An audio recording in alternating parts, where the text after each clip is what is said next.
deegaankan degmada Dharkeenley gaaraan xaafadan Shawriga guriga dhacdada ka dhacday guriga ku dhagan deganay guriga ninka iska loo adeerkay Abdul Shacali la yiraahdaa aniga Cabdiraxmaan Maxamed Cabdi la yiraahdaa telefoon ii soo diray war ma ka warqabtaa yiri wax ma maqashay dhacdo maya gurigii waxa ka dhacday yiri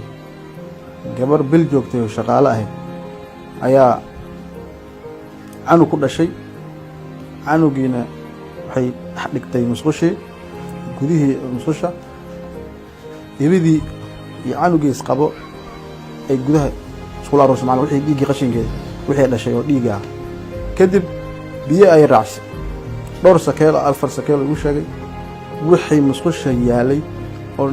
musqusha wuxuu yiri gudaha soo dhaqneed wili looma dhaqnayo soo u dhaqday gabadha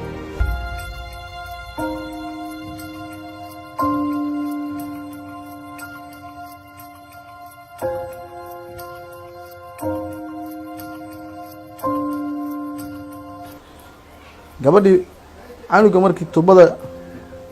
dhaxdeeda uu ka oynayo habeen maghribadii ah xilli maghribtii ah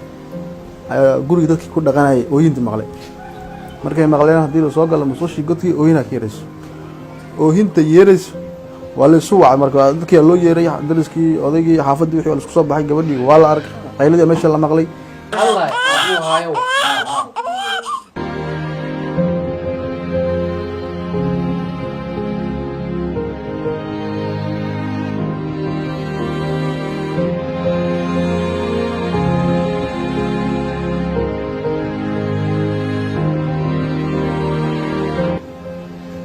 salka tubada oo saxarada marto ay dhaxtaa la gabadh qof shaqaale la wacay oo waliba qarash xataa lagu siiyay $20 oo gudaha jiliyay ka soo saaray iyadoo waliba wasaan filay gabadh inay suuxday aan qiyaasayna way saacadii lagu 10 saac 12 saac oohin 12 ka oohinka la maqlay wixii ka dambeeyay kadib gabadhii ahday ooysay meesha laga soo saaray la jabshay iyadoo saxaradeedu waxay qabtay gabadhii dhashayna ay fakatay gabar kale taa jeclaysatay aniga u baahan aniga rabo gabar ilaahay wiil buu siiyay wax ka hor ilaahay ma siin laakiin ana rabo qorsana hal siiyay gabadhii hadda siinay gurigeeda